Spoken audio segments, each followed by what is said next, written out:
아침 일라디오. 안녕하십니까. 오늘 아침 일라디오 아나운서 오승원입니다. 아카시 나무가요, 꿀벌 개체수 감소 등과 맞물려서 다시 주목받고 있다고 합니다. 아카시 나무는 1960년 70년대에 황폐한 산림을 푸르게 바꾸는 데 기여한 1등 공신이고요. 벌에게 꿀과 꽃가루를 제공하는 우리나라의 대표 밀원식물인데요. 워낙 왕성한 번식력과 뿌리가 넓게 퍼져서 다른 나무나 농작물에 해를 끼친다는 이유로 한때 애물단지 취급을 받고 많이 베어졌다고 합니다. 그러다 보니 산림청 등의 통계에 따르면요, 1980년대 32만 헥타르에 이르던 아카시 숲이 현재 3만 6천 헥타르 정도만 남은 상태라고 하고요. 그나마 숲이 남아있더라도 아카시 꽃이 줄고 있는 상황이라고 합니다. 심은 지 40년이 훌쩍 넘어서면서 일종의 아카시 꽃이 줄고 있는 상황이라고 합니다. 심은 지 40년이 훌쩍 넘어서면서 일종의 노화 현상으로 꽃망울 맺히는 숫자가 줄고 있다는데요. 이런 요인들이 결국 꿀벌 사라짐 현상을 더욱 악화시킬 수 있다는 점 때문에 일부 지역에선 아카시나무 심기 행사가 열리고 있습니다. 그런데 아카시는 외래종인데요. 그린피스 자료에 따르면요, 이런 아카시나무보다 벌들이 좋아하는 나무가 헛개나무, 쉬나무 등으로 조사됐고요.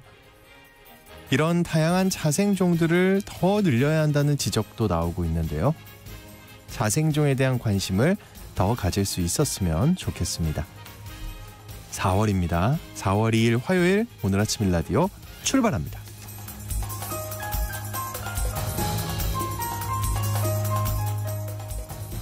네, 오늘 아침 일라디오 이 시간은 물론 KBS 일라디오의 모든 프로그램은 유튜브 KBS 일라디오 공식 채널이나 모바일 콩 어플리케이션을 통해 실시간으로 함께하실 수 있습니다. 화요일 해외 농업 소식 살펴보고요. 텃밭 가이드 시간에는요, 건강한 모종 고르기 방법에 대해 자세히 알려드리겠습니다. 텃밭 농사에 대한 궁금증이나 질문 있으시면 지금부터 문자 보내주시죠. 단문 50원, 장문 100원이 드는 유료 문자 샵 9730으로 보내주시기 바랍니다.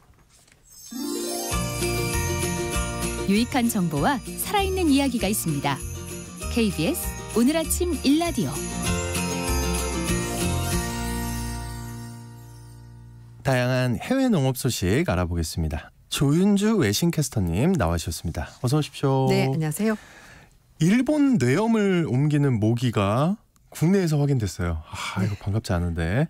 전국에 일본 뇌염 주의보가 발령됐다고요. 네, 맞습니다. 질병관리청이 3월 29일자로 전남 완도군 그리고 제주시에서 일본 뇌염을 옮기는 작은 빨간 집 모기가 확인됨에 따라서 3월 30일자부터 전국에 일본 뇌염 주의보를 발령한다고 밝혔습니다. 작년보다는 일주일 늦게 발견된 거라고 하고요. 남부 지역의 3월 평균 기온이 낮아져서 모기 활동이 늦어진 것으로 추정이 되고 있습니다. 네. 일본 뇌염을 옮기는 작은 빨간집 모기는 논이나 축사, 웅덩이 등에 서식하면서 이제 주로 야간에 흡혈 활동. 정말 싫어요. 듣기만 해도 싫으시죠? 네. 벌써 어딘가 물릴 것 같고. 네, 왠지 엘리베이터에 있을 것 같고. 네. 네, 3월 말부터 발생하기 시작해서 8월, 9월에 정점을 이룬다고 합니다. 일본 뇌염 바이러스에 감염이 되면 대부분 발열, 두통, 오심 등 가벼운 증상을 보이긴 하는데 드물게는 진짜 뇌염으로 진행이 되고요. 네. 고열, 발작, 착란, 경련, 마비 등의 증상이 나타나고, 무섭더라고요. 네, 특히 예. 뇌염으로 만약에 진행이 된다면은 20에서 30%의 사망률 기록을 하고 있습니다. 예. 그리고 일본 뇌염에 걸리면 환자의 30에서 50%가 손상 부위에 따라 다르긴 합니다만 인지장애, 운동장애, 마비, 언어장애, 발작 같은 다양한 신경계 합병증을 겪을 수가 있습니다. 무섭습니다. 네. 근데 우리나라도 이게 매년 그 감염 환자가 발생하죠. 네, 맞습니다. 거의 매년 한 20명 내외 환자가 발생하는데요. 일반적으로 8월 달에서 9월 달 사이에 첫 번째 환자가 나오고요. 그리고 11월 달까지 발생한 경우가 거의 대부분입니다. 2019년부터 23년까지 신고된 환자가 총 91명이고요. 그리고 환자 중에서 약 74%가 신경계 합병증을 보였습니다. 네. 정부 관계자는 일본 뇌염 예방접종 경험이 없는 만 18세 이상 성인 중에서 위험 지역인 논이나 돼지 축사 인근에 살고 있는 사람들은 예방 접종 반드시 해달라라고 이제 강조를 하고 있는데요. 일단은 야외 활동을 자제하는 것이 좋습니다. 첫 번째 어쨌든 모기에 안 물려야 되는 건데요. 네, 날이 좋아져서 좀 나갈만 했더니 또 그렇죠. 그래서 특히 이제 야간에 외출할 때는 밝은색 긴 옷이나 품이 넓은 옷 이런 것 착용하고 노출된 피부, 옷, 신발, 양말 등에 모기 기피제를 뿌리는 것이 도움이 된다고 합니다. 그리고 이제 모기가 진한 향수, 화장품 냄새를 좋아한다. 네, 그래서 이제 이걸 좀 피해야 되고 실내 모기 침입 방지를 위해서 방충망 잘 되어 있는지 확인하시고 그 집 주변에 물웅덩이가 있거나 또는 뭐 막힌 배수로가 있는지 이런 것들을 확인해야 되는데 이런데 이제 모기들이 서식하기 때문에 이런 걸 좀 고인물 없애는 거 중요하잖아요. 네, 맞습니다. 그 요즘 막 테이프를 팔던데요. 어떤 테이프? 방충망 왜 이렇게 살짝 뜯어진 거 있잖아요. 맞아요. 그런데 붙이는 방충망 테이프가 있더라고요. 마트에 팔더라고요. 기가 막히더라고요. 네, 그래서 혹시라도 이렇게 조금 구멍이 났는데 전체 교착인 그러니까 붙이면은 도움이 될 것 같습니다. 또 미국 연구진이 꿀벌의 치명적인 바이러스를 억제할 수 있는 친환경 물질을 개발했다고요. 좋은 소식이네요. 맞습니다. 아까 오프닝 멘트에서 아까시 하지 말게요. 네. 미국 농무부 농업연구청의 꿀벌 연구소가 있는데요. 거기 연구진들이 남조류를 활용해서 꿀벌 군집을 파괴하는 변형 날개 바이러스로부터 꿀벌을 보호할 수 있는 식용 항바이러스 치료제를 개발했다고 밝혔습니다. 남조류가 뭡니까? 그 물에 떠다니는 그 초록색 이끼도 아닌 것이 민물에 보면 이렇게 한 번씩 이렇게 고여 있는 물에 보면은 이끼처럼 초록색이 둥둥 떠 있는 그거를 남조로 하는 거거든요. 그래서 이 꿀벌에게 인공 남조를 섞은 영양제를 먹였을 때 이 바이러스 감염이 억제되고 생존율이 높아졌다고 합니다. 인공 남조류가 꿀벌 면역 체계를 강화해서 표적 바이러스와 싸울 수 있게 한다고 하는데요. 이 바이러스는 진드기로 발화와 응해서 주로 전파가 된다고 하는데 꿀벌의 기형 또는 사망 원인이 되고요. 이 바이러스에 감염된 번데기들은 날개가 쪼그라들고 변형이 됐다고 합니다. 성체가 되더라도 문제가 생기는 거죠. 그래서 이 바이러스로 꿀벌 군집이 피해를 입게 되면은 양봉산업 물론이고 농업 그리고 전 세계 식량 공급에도 큰 위험이 발생할 수 있습니다. 현재 꿀벌이 갖고 있는 여러 가지 질병과 기생충에 대한 치료제가 있긴 합니다만 꿀벌 군집 전체를 감염시키는 바이러스를 줄이는 데 도움이 되는 치료제는 현재로서는 없습니다. 그래서 거의 모든 군집에서 이 바이러스가 발생하고 있고요. 하나의 군집이 한 번에 여러 바이러스에 감염되는 경우도 많다고 하는데요. 효과적인 항바이러스 치료제는 군집의 건강 그리고 생존은 물론이고 농업 작물의 수분 효율에도 도움이 되기 때문에 꿀벌이 정말 중요한 곤충입니다. 많은 일을 하더라고요. 네, 꿀벌이. 맞습니다. 연구진은 이 기술에 대해서 특허를 출원했고요. 앞으로 기술을 변형해서 꿀벌이 겪는 다른 바이러스와 기타 병원군을 추가로 표적 삼아서 연구를 진행한다고 합니다. 미국 연구진이 좋은 일 하네요. 좀 계속 좀 해줬으면 좋겠습니다. 미국과 중국 갈등의 여파로 중국이 호주와도 무역 마찰을 빚었었는데요. 네, 맞아요. 우리 얘기했었죠 예전에. 근데 이 호주산 와인에 대해서 보복 관세를 이렇게 매겼었는데 이걸 해제하기로 했다고요. 맞습니다. 이제 중국과 호주 사이의 무역 갈등 중에 하나가 바로 보복 관세 문제였는데요. 이걸 3년 만에 해제하기로 결정을 했습니다. 중국 상무부가 지난달 말에 중국 와인 시장 상황이 변화가 생겼다면서 원산지가 호주인 수입산 와인에 대해서 반덤핑 관세 이제 부과하지 않겠다라고 밝혔습니다. 중국의 보복 관세 해제 조치가 3월 29일부터 적용이 됐다고 하는데요. 중국은 2021년 3월 달부터 호주산 와인에 대해서 최대 218% 반덤핑 관세를 사지 말라는 거잖아요. 그렇죠. 예를 들어서 한 2만 원 하던 와인이 5만 원쯤 갑자기 한다는 거죠. 그래서 부과됐고 특히 중국을 핵심 시장으로 삼았던 호주 와인 업계가 큰 타격을 받았었습니다. 미국의 대중 경제 대열에 동참했었던 호주가 2018년에 중국의 화웨이 5G 네트워크 참여를 금지한 데 이어서 2020년에 정말 이것도 옛날 얘기 됐습니다. 진짜 벌써 2020년. 코로나19 기원에 대해서 미국이 중국이다라고 주장하면서 호주도 맞다고 생각한다. 그럼 국제조사를 같이 해보자라고 말하면서 이제 무역 차원에서 양국 간의 보복 조치가 취해졌고요. 그래서 이제 반덤핑 기억납니다. 부과가 된 거고요. 이렇게 호주가 미국에 동참하자 중국 정부가 이 시기에 호주산 석탄, 소고기, 랍스테르까지 각종 제품에 대해서 제한 조치 취하면서 관세를 부과했고 자국민에게는 호주 유학 그리고 관광을 가지 말아달라 이렇게 한 겁니다. 하지만 2022년에 호주 노동당 정부가 들어서고 나서 두 나라 간의 화해 분위기가 조성이 됐고요. 지난해 호주 총리로서는 7년 만에 처음으로 앤서니 앨버니지 총리가 중국을 방문하면서 두 나라 관계가 개선됐고 하나하나씩 여러 가지 조치가 풀리게 된 겁니다. 그렇군요. 그 우리나라 김 저도 굉장히 좋아하는데 네. 먹는 김이 미국과 중국에서 큰 인기를 끌고 있다고요. 네. 네. 한때는 이게 김이 검은색이잖아요. 예. 그래서 이걸 먹어? 라고 한 적이 그랬대요? 있었어요. 외국인들이? 제가 본인이? 옛날에 유학 가서 진짜 제가 그때 예, 어학연수를 외국에 가셨을 때 예, 정말 수십 년 전에 얘기긴 합니다만 제가 그 기숙사에서 김밥을 막 쌌어요. 그때 애들이 이 까만 종이를 먹고 진짜요? 유럽이었습니다. 근데 보고 나서는 너무 맛있다고 해요? 맛있는데? 라고 했지만 어쨌든 디자인이 검은색이니까 까매서 제가 싸는 과정을 애들 봤거든요. 어쨌든 그건 정말 옛날 얘기고요. 어쨌든 지금은 근데 갑자기 궁금한데 그때 잘 구하셨어요 재료는? 그때 네. 중국 마트가 아시아 마트가 있어가지고 거기선 팔았어요? 거기서 팔았어요. 역시. 뭐 많진 않았지만. 예. 그리고 또 이제 부모님들이 보내주시니까 김을 그래서 했었는데요. 어쨌든 지금은 전 세계에서 김의 인기가 굉장합니다. 그러니까 미국은 또 김밥이 그렇게 유행이라고. 맞아요. 그래서 올해 1월 달부터 2월 달까지 김 수출액이 작년 같은 기간 대비 30% 증가했고 특히 미국과 중국 시장 수출액이 각각 40% 넘게 올랐다고 합니다. 1월 달부터 2월 달까지. 잠깐만요. 중국에서 수출을 했군요. 네, 중국도 수출하고 있습니다. 우리나라 김이 품질이 네. 좋다고 알고 있거든요. 맞습니다. 그래서 1월 달부터 2월 달까지 김 수출액이 1억 4,136만 달러로 작년 동기간 대비 28% 넘게 늘어났고요. 물량도 15% 넘게 늘었다고 합니다. 주요 시장 가운데 미국, 중국, 태국 수출액이 눈에 띄었다고 하는데요. 한국의 김의 최대 시장인 미국에서 김 제품 인기도 상승하면서 조미김 수요가 증가했습니다. 그래서 1월달, 2월달 대미 김 수출액이 2,818만 달러로 41% 넘게 늘었고요. 수출 물량도 거의 30% 증가했습니다. 야, 갑자기 김 얘기하니까 예전에 가끔 그 어머니가 직접 기름 발라서 맞아요. 그게 제일 맛있죠. 네, 맞아요. 이게 다른데 사실 네, 요즘 사 먹는 거랑 제품이 워낙 좋긴 합니다만 그래도 그쵸. 손맛. 엄마는 얼마나 귀찮으셨을까. 정말 싫었을 것 같아요. 맞습니다. 근데 아까 잠깐 얘기했지만 미국에서 김밥 우리나라 김밥 잘 팔린다고 우리 몇 번 소개했잖아요. 맞아요. 지금도 잘 팔리나요? 네, 지금도 여전히 인기가 좋은데 특히 그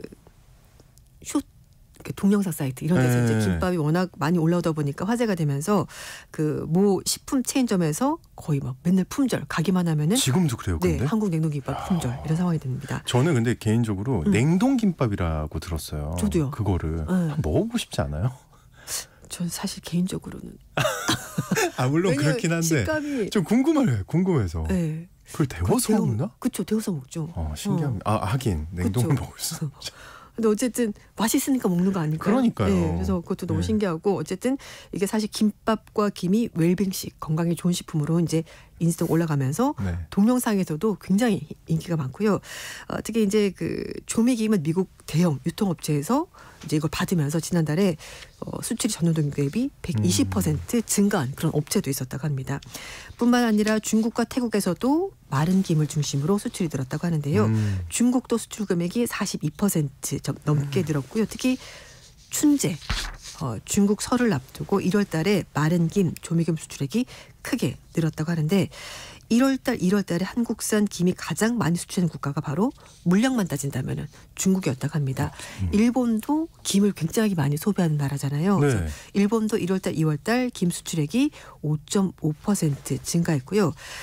가공 원료가 되는 한국의 마른 김 수요도 주요 시장에서 증가세를 보였습니다. 김 원초는 한국, 중국, 일본 등 동북아시아 3개국을 중심으로 재배가 되는데 일본과 중국의 작황이 부진해서 특히 한국산 마른 김 수요가 급증했고 가격도 많이 올랐다고 하는데요.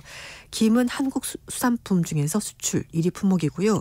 이미 원래 1위군요. 네, 김 수출액이 작년에 22% 늘면서 처음으로 1조 원을 돌파했다고 합니다. 네, 좋은 소식입니다. 네, 그리고 한국에 오셨던 외국인들도 갈 때 많이 사갈까요? 많이 사갑니다. 그리고 가벼우니까. 명동 같은 데 가면은 김을 많이 사가시더라고요. 그렇군요. 갑자기 김 얘기하니까 자꾸 이따 김밥.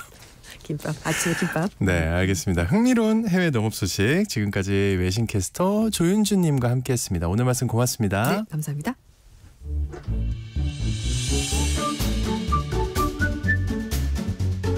아침을 여는 기분 좋은 습관. KBS 오늘 아침 일라디오.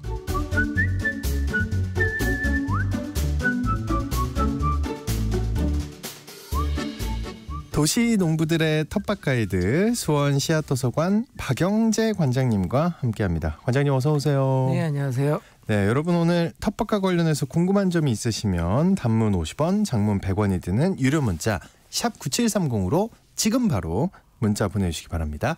자세하게 답변 드릴게요. 김 좋아하십니까, 관장님? 네, 좋아합니다. 김 얘기하니까 자꾸 김 먹고 싶지 않으세요? 그 프랑스에서 우리나라로 우핑을 왔던 프랑스 친구가 있는데. 우핑이 뭐예요? 이제 세계 여행하면서 유기농사를 하는 그런 여행자들 그룹을 이제 우퍼라고 그러는데요. 잠깐만요. 세계를 다니면서 농사를 짓는 거예요? 네. 그러면서 여행도 하고. 예. 야. 그 친구가 우리나라에 왔던 목표가 프랑스의 김밥집을 차리기 위해서. 기술을 배우겠다. 네. 아마 차렸는지 모르겠네요. 차리면 잘은 모르겠지만 괜찮지 않을까. 그렇죠. 네. 자, 이제 벚꽃도 피기 시작하는 것 같아요. 어제 그 여의도는 살짝 핀 거를 제가 보긴 했는데 그 올해 봄 날씨가 만만치 않다는 생각이 듭니다. 근데 네. 왔다 갔다 하는 것 같고요. 날씨도 너무 추웠다 따뜻했다 하는 것 같고. 농사 어떤가요? 봄이 돼서 많은 비가 내렸는데요. 비가 이렇게 오니까 이미 감자 심으신 분들도 계신데 아직도 밭을 미리 갈아두거나 준비하지 못하신 분들도 좀 계신 것 같아요. 고민이 많죠. 그래서 보통 이제 비가 오면 3일 정도 지나면 물이 좀 빠지기 때문에 밭을 만들 수 있는데 서둘러서 밭을 만드는 필요가 있을 것 같습니다. 날씨를 잘 살펴봐야 하는데요. 봄이면 보통 비가 오지 않아서 가물어서 고민이었는데. 맞아요. 봄가뭄 막 그랬었는데. 예, 최근에는 봄장마라는 말이 나올 정도로 비가 많아졌습니다. 야, 미세먼지에 또 황사 얼마 전에 굉장히 심했잖아요. 네. 또 잦은 비. 근데 약간 봄이 좋은 거 원래 봄이 좋아야 되는데 이게 좋은 거 맞나 하는 생각이 들어요. 예. 이런 추세는 앞으로도 계속될 것으로 보는 견해들이 많습니다. 온난화로 이렇게 북극이나 남극의 빙하가 녹으면서 전 지구적으로 이제 물이 많아졌잖아요. 네. 그래서 물이 순환하는 주기도 좀 빨라지면서 봄장마, 가을장마 가리지 않고 이렇게 장마가 좀 많아질 것 같고요. 또 특히 봄에는 저기압과 고기압이 이렇게 머무르지 않고 이렇게 서에서 동으로 움직이기 때문에 비가 온 후에는 저기압이 동쪽에 또 이제 고기압이 서쪽에 위치하면서 겨울철 기압 배치가 돼서 추운 날씨가 됩니다. 그래서 최고 기온은 올라가지만 농사와 관련된 최저 기온은 쉽게 올라가지 않는 이유가 되고 있어요. 기온이 약간 오르긴 했는데 그죠? 네. 예. 4월이 역대 최고로 높은 기온을 차지할 거다 이렇게 예보도 있고요. 그래서 다음 주쯤에는 아마 최저 기온이 10도 이상으로 올라가는 날들이 있을 것 같긴 하지만 이게 안정적으로 계속 유지되느냐 이게 관건이거든요. 이번 주는 한 7, 8도 정도 이렇게 나오던데요. 네. 예. 그래서 전반적인 날씨나 자연적인 날씨가 다를 수 있어서 또 지역적으로도 그래서 가장 안정적인 추정치라고 할 수 있는 게 보통 평년 기후에 맞춰서 농사를 하는 거거든요. 네. 그래서 평년 기후 우리 지역의 평년 최저 기온 10도 이상이 되는 날짜가 언젠지 이걸 확인하셔서 이런 열대 작물들은 파종하시기 바랍니다. 제가 농사 짓는 것 같은 경우는 지난 일요일에 갑자기 얼음이 얼었어요. 지난 일요일이요? 네. 잠깐만, 그렇게 추웠나요? 네. 네, 모종 굳히기를 위해서 좀 모종들을 일부 꺼내놨는데 벌써 동해를 입고 이렇게 꺾였더라고요. 야, 세상에. 근데 네. 그런 얘기도 있었어요. 그 스키장이 문 네. 다시 열었다고. 진짜요? 예. 어떡합니까, 진짜? 예. 예, 중부 지역의 경우에는 5월 중순까지는 좀 기다려줄 필요가 있습니다. 확실할 때까지요. 네. 예. 모종 판매 가게에 나가보면 고추, 가지, 토마토에 이어서 다양한 모종들이 나와 있어요. 예, 노지에 텃밭 하시는 분들은 조금 더 기다렸다가 5월 중순경을 목표로 심을 계획을 세웠으면 좋겠어요. 네, 지금 네. 나와 있는 모종들은 되게 시설하우스 안에 심는 분들을 위해서 이렇게 나와 있거든요. 노지 재배를 위한 게 아니다. 네네. 예. 그래서 기상청에 가면 지역별 평년 기온에 대한 기록들이 있으니까요. 한번 참고해 보시기 바랍니다. 근데 왜 그런 분들도 있잖아요. 네. 나는 근데 좀 빨리 심고 싶은데 지금 심지 않으면 안 되는데 하는 분들도 있을 거거든요. 네. 어떻게 해야 됩니까? 그리고 또 집에서 또 기름 모종들을 마냥 둘 수도 없어서 꼭 심어야 한다면 방법이 좀 있는데요. 네. 페트병을 잘라서 모종을 덮어줍니다. 네. 심은 자리 이제 페트병 하나하나로 이렇게 그렇죠. 덮는 네. 거군요. 네. 예. 차가운 기온을 좀 막아주고요. 또는 이제 작은 투명 비닐을 덮어주기 위해 주기도 하는데요. 좀 이제 비닐이 작물에 닿지 않도록 나무 젓가락이나 이런 프레임을 세워서 씌운 다음에 모서리를 흙으로 덮어주면 됩니다. 이렇게 해두면 밤에 차가운 기온을 이겨낼 수가 있어요. 네. 또 기온이 올라가면 이렇게 씌운 것들을 제거해주면 됩니다. 근데 페트병 위를 잘라서 그 입구 부분은 열어두고요. 네, 열어둬도 됩니다. 열어둬도 되고 예, 닫아둬도 되고. 네. 예. 그래서 숨이 쉬어야 되니까. 예. 소량의 모종의 경우에는 이런 방법을 사용하긴 하지만 대량의 모종일 경우에는 좀 다른 방법을 사용하는데요. 특히 이제 고추 모종을 심은 다음에 활대로 터널을 만들어 주고 거기에 투명 비닐을 씌우는 방법입니다. 그리고 옆쪽에 면도칼로 칼집을 만들어 줍니다. 이렇게 너무 고온이 되면 안 되기 때문에 이렇게 비닐 옆쪽에 구멍을 내어주는 방식으로 본도하면서 너무 또 고온이 되지 않도록 관리하는 방법입니다. 이 작물이 자라고 기온이 오르면 그걸 걷어내지 않고요. 작물이 위로 나올 만큼 그 터널 위로 올라올 만큼 구멍을 뚫어서 이렇게 자라게 합니다. 그리고 옆에 칼집 냈던 자리에는 이제 통풍을 위해서 군데군데 구멍을 뚫어주는데요. 이렇게 하면 장마철 이후에 비가 올 때 많이 탄저병이 오거든요. 네. 탄저병 예방에도 도움이 된다고 합니다. 근데 은근 손이 많이 가네요. 네. 그 모종도 사실 잘 골라야 되잖아요. 네. 네. 모종을 고를 때에는 다음 사항을 잘 살펴봐야 되는데요. 뿌리라든지 줄기, 그다음에 이제 잎을 잘 살펴서 이렇게 골라야 합니다. 보통 이제 모종을 판매하기 위해서 출하 전에 모종 굳히기 작업을 충분히 한 모종들은 잔뿌리가 잘 발달돼서 모종 흙인 상토를 잘 감싸고 이렇게 나오거든요. 근데 모종을 포트에서 살짝 이렇게 꺼내어 보면 흙과 뿌리가 함께 잘 빠집니다. 하지만 물을 너무 많이 준 모종의 경우에는 잔뿌리가 발달되지 않아서 흙은 포트에 남고 작물만 쑥 빠지기도 해요. 예. 안 좋은 모종인 거죠.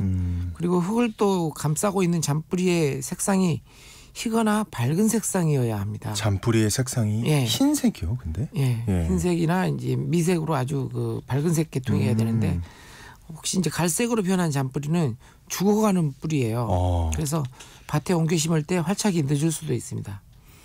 이럴 경우 이제 모종 상태에 있는 잔뿌리를 손으로 훑어서 이렇게 제거하고 심는 분들도 계세요. 그러니까 갈색으로 바뀐 거는 손으로 훑어서 제거한다는 게 뭐예요? 살짝 이렇게. 없애버린다는 얘기죠. 그리고 이게 잔뿌리가 새로 이렇게 그렇게 해서 심어도 잔뿌리가 새로 생겨서 더 활착이 잘 된다는 분도 계십니다. 네네. 이렇게 확인하는 방법은 판매하시는 분에게 무리한 행동일 수도 있어서. 그렇겠죠. 눈앞에서 막 이게 잔뿌리가 뭐야. 근데 참 입장이 그러네요. 왜냐하면 확인을 또 안 하기는 애매하잖아요. 그렇죠. 사전에 양해를 구하는 것이 그래서 좋습니다. 한번 물어보고 내가 모종이 혹시 확인해도 되냐. 모종이 이렇게 또 딱딱하게 붙어 있어서 잘 빠지지 않는 경우에는 잔뿌리가 너무 많이 자라서 포트를 꽉 채워서 이럴 경우가 많거든요. 그래서는 그때는 이제 포트 밑에서 이렇게 밀어 올리는 방식으로 한번 올려보시기 바랍니다. 그리고 잎의 상태도 잘 봐야 한다고요. 네, 작물들은 빛을 모으기 위해서 잎이 위를 향해 있습니다. 깔때기 모양이죠. 그런데 빛을 향해 수평 방향보다는 위쪽으로 잎이 향하고 있어야 합니다. 잎이 수평보다 아래로 처지는 경우는 생산하는 광합성을 하는 잎이 아니라 오히려 소비하는 잎일 경우가 많습니다. 작물을 키우면서도 이런 잎들은 보통 제거해 주는데요. 보통 위에 있는 잎은 작물을 성장시키고 중간에 있는 잎은 열매를 키우고 또 아래에 있는 잎은 뿌리를 키우는 역할을 하거든요. 하지만 심고 나서 열매가 열리기 시작하면 아랫잎들이 아래로 처지기 시작합니다. 이런 잎들은 제거해야 되거든요. 잎들이 위를 향하고 있는지 살펴서 건강한 모종을 골라야 합니다. 또 잎도 위치에 따라 이렇게 역할이 있었어요. 신기합니다. 또 혹시 모종 중에 꽃이 피어 있는 것들도 있잖아요. 그런 건 괜찮나요? 네, 고추, 토마토, 가지 모종의 경우에는 첫 꽃이 이제 피지 않고 꽃망울 형태로 이렇게 맺어 있는 것이 좋습니다. 네. 이 꽃은 심는 방향을 결정할 때 큰 도움이 됩니다. 고추의 경우에는 방아다리라고 해서 첫 번째 갈라지는 가지 사이에 이렇게 꽃이 맺히는데요. 그렇기 때문에 고랑 방향으로 꽃이 보이도록, 고랑 방향에서 꽃이 보이도록 이렇게 심게 되면 갈라진 가지가 일양 방향과 같아서 지주대를 세워서 이렇게 끈을 묶어줄 때 가지를 다치지 않고 노끈을 묶어줄 수 있게 합니다. 가지도 이와 비슷하고요. 토마토의 경우는 한 방향에서 계속 이렇게 꽃이 맺히기 때문에 이것도 마찬가지로 고랑 방향으로 이렇게 돌려서 이렇게 심어주면 또 이게 수확도 편리하고요. 또 일정하게 이렇게 열매가 올라가는 것을 볼 수 있어서 보기에도 아주 예뻐 보입니다. 네. 그리고 건강한 모종을 고르는 법이 혹시 또 다른 게 있을까요? 네, 마지막으로 관찰이 쉽지는 않지만 좀 비교해서 이렇게 고려해 볼 것이 있는데요. 잎과 아랫잎과 바로 위에 있는 잎 사이가 좀 짧은 모종을 선택하는 거예요. 이것을 이제 마디사이라고도 하고 절간이라고도 하는데 이것이 짧은 모종일수록 웃자람이 덜한 충실한 모종입니다. 모종을 키우는 온실에서 이런 웃자람을 막기 위해서 보통 선풍기를 틀어놓기도 하고 온도 관리를 통해서 관리를 하는데요. 웃자람 모종은 튼튼하지 못해서 줄기가 약할 수가 있습니다. 네. 그래서 상대적이기 때문에 다른 모종들과 비교해서 선택하는 방법으로 건강한 모종을 골라낼 수가 있습니다. 그리고 이건 무슨 말인지 모르겠는데 네. 빨래 집게가 달린 모종이 있다는데 이게 무슨 말이에요? 빨래 집게만큼 큰 집게는 아니고요. 네. 아주 작은 집게인데 모종 가운데 줄기 밑에 빨간 집게가 이렇게 있는 모종도 볼 수 있습니다. 주로 수박과 같은 작물인데요. 이런 모종은 접목을 한 모종입니다. 그래서 뿌리 부분은 야생에 가까운 품종으로 대목을 삼아서 원하는 열매를 맺는 윗부분 접수를 붙여서 이렇게 만든 모종입니다. 모종을 만든 거예요. 네. 예. 남은 모종들은 흔한데 보통 남은 모종들은 1년에 걸쳐서 이렇게 접합을 하기 때문에 상관이 없는데 이런 작물 모종은 짧은 기간 동안 접합시킨 것이라서 접합이 완벽하지 않을 수가 있어요. 그래서 빨간 집게를 떼어내지 말고 집게를 그대로 유지한 상태에서 심어야 합니다. 그리고 어느 정도 성장해서 혹여 집게가 줄기를 파고들 염려가 있을 때쯤에 이렇게 제거해 주면 됩니다. 네, 신기합니다. 그 관장님은 그 모종 보고 싶을 때 네. 주로 가는 곳이 있겠죠, 당연히. 네, 저도 단골로 다니는 농자재상이 있어서 네. 주로 모종을 사러 가지 않고요, 구경하러 갑니다. 구경하러. 주인이 굉장히 싫어합니다. 근데 그 관장님 스스로는 단골이라고 얘기를 하시네요. 네. 자주 괴롭히러 가시는군요. 네. 네. 모종 길러내는 기술도 좀 볼 겸 그리고 또 요즘 인기가 많은 모종이 무엇인지 이렇게 알아보려고 가는데요. 절대 사진 않고. 조그만 텃밭을 하면서 이렇게 네. 농자재를 이것저것 사야 하니까 네. 투덜대는 손님들을 가끔 많이 만나게 됩니다. 네. 모든 자재를 작업하려면 또 그만큼 정성도 기울여야 되고 시간을 많이 들여야 하니까 어쩔 수 없이 이렇게 돈으로 해결할 방법밖에 없는데요. 요즘은 또 심지어 스마트 농업이라고 해서 막대한 자금이 들어가는 농업도 보급이 되고 있어요. 네. 그래서 농업이 좀 다른 산업을 위해서 농산물 가격을 낮춰 생계비를 낮추는 역할뿐만 아니라 이렇게 타 산업의 생산물을 발전시키고 소비하는 후방 효과까지 이렇게 후방 효과의 대상까지 되고 있어서 안타깝습니다. 네, 안타깝죠. 네. 농민들의 삶을 좀 올려줄 수 있는 지속 가능한 농업에 대한 연구도 좀 기대해 보게 합니다. 네, 맞습니다. 자, 텃밭과 관련해서 궁금한 점이 있으시면요. 단문 50원, 장문 100원이 되는 유료 문자 샵 9730으로 지금 바로 문자 보내주시기 바랍니다.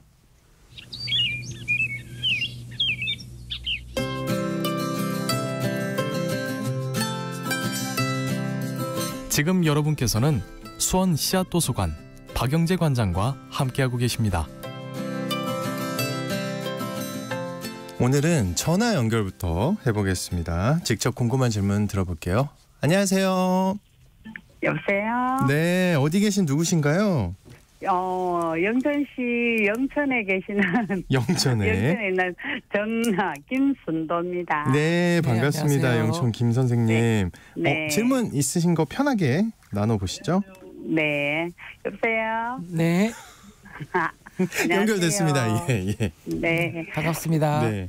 저는요, 5년 차여 시골에 와서 있는데, 네.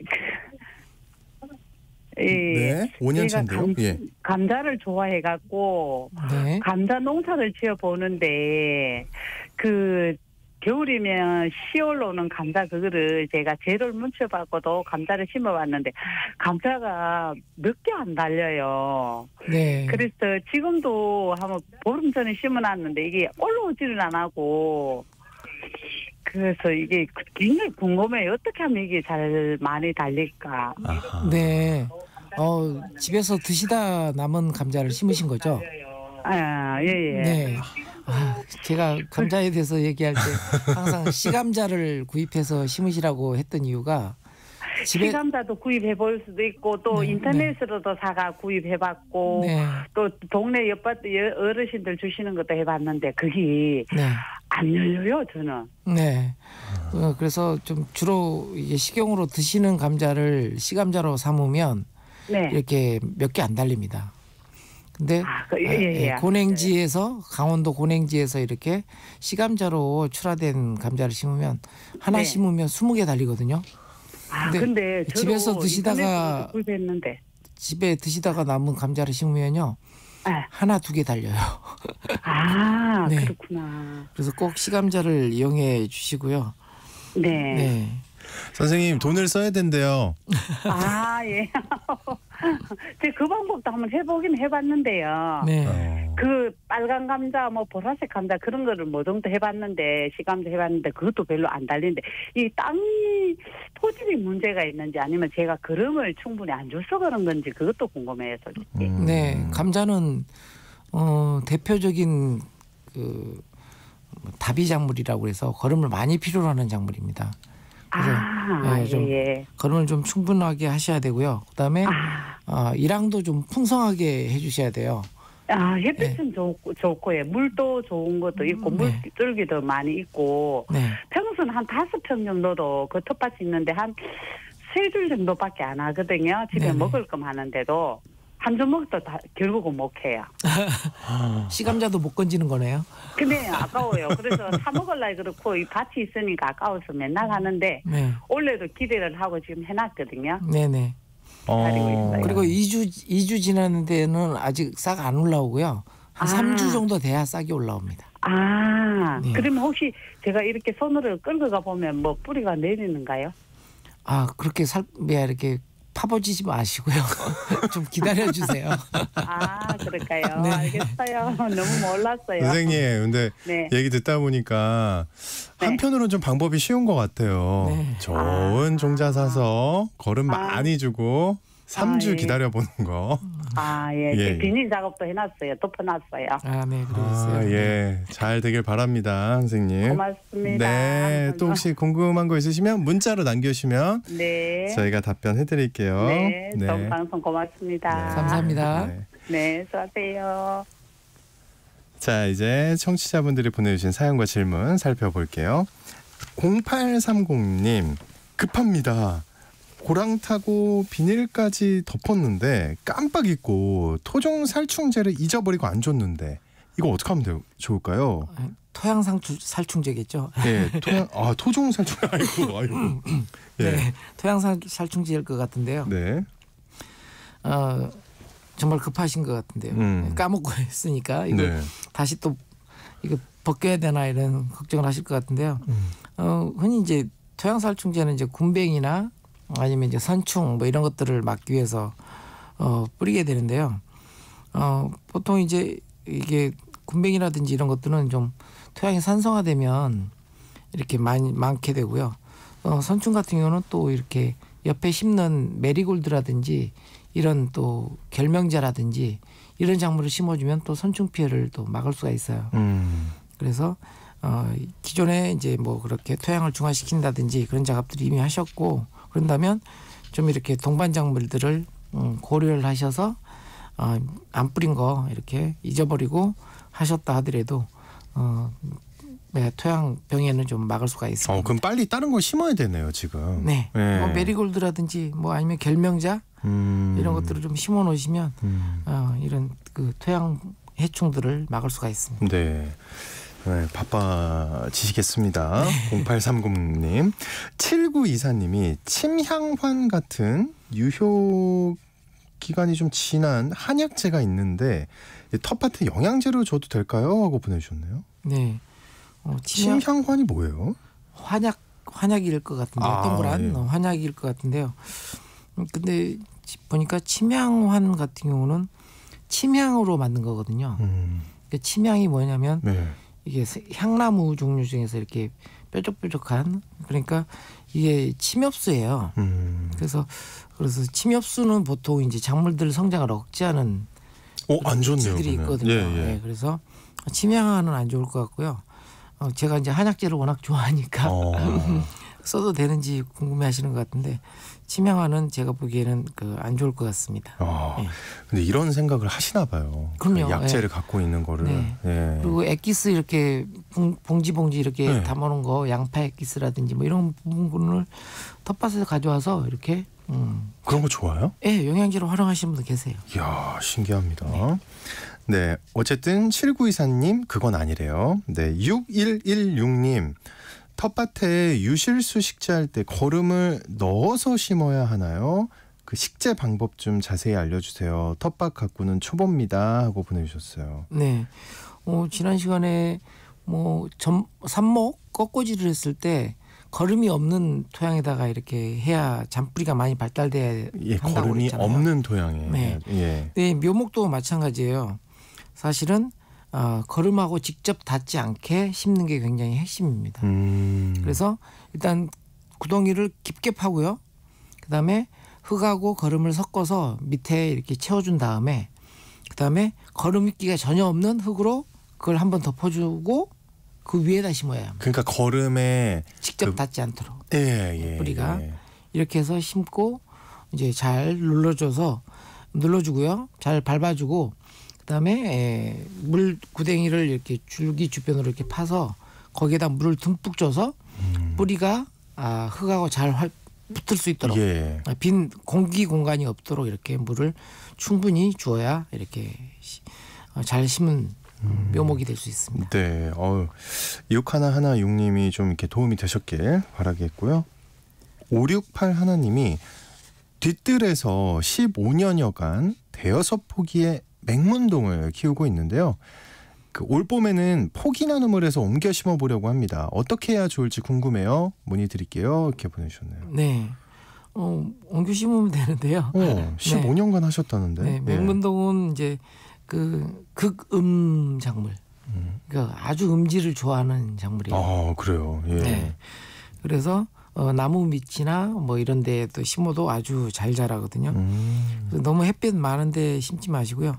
그리고 맹문동이 또 이렇게 뿌리로 이렇게 번식을 많이 하기 때문에 좀 뭉탱이 심지 마시고 좀 잘 나눠줘서 이렇게 심으시면 좋을 것 같습니다.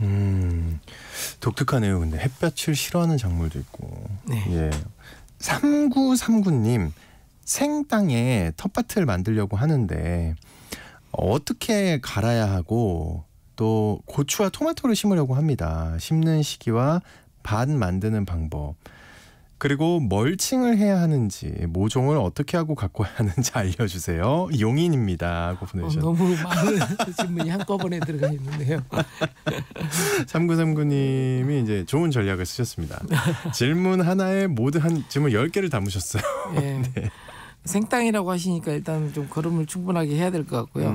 퇴비로 그리고 좀 첫 작업이기도 하고 그러니까 좀 깊게 갈아야 할 것 같아요. 네, 그래서 좀 깊게 갈아주고 그다음에 이제 고추와 토마토는 이제 좁은 일항에다 이렇게 심어서 해야 되고요. 그다음에 멀칭은 그거는 이제 판단을 좀 하셔야 될 것 같아요. 자주 올 수 있으면 멀칭하지 않고 가꾸시고요. 자주 올 수 없다 싶으면 이렇게 멀칭을 해서 풀 잡는 작업을 시간을 좀 절약하시기 바랍니다. 네. 자, 여러분 오늘 해결 못해드린 질문은 저희가 보관했다 다음 주에 꼭 해결해드리도록 하겠습니다. 텃밭 가이드 시간, 지금까지 수원 씨앗도서관의 박영재 관장님과 함께했습니다. 오늘 감사합니다, 관장님. 네, 감사합니다. 네, 비가 너무 잦다는 얘기를 했는데요. 오늘 오후부터 남부지방과 제주도부터 또 비가 내리기 시작해서 내일 또 전국에 봄비가 내린다고 합니다. 오늘도 좋은 하루 보내시고요. 전 내일 다시 인사드리겠습니다. 지금까지 아나운서 오승원이었습니다. 내일 뵙겠습니다.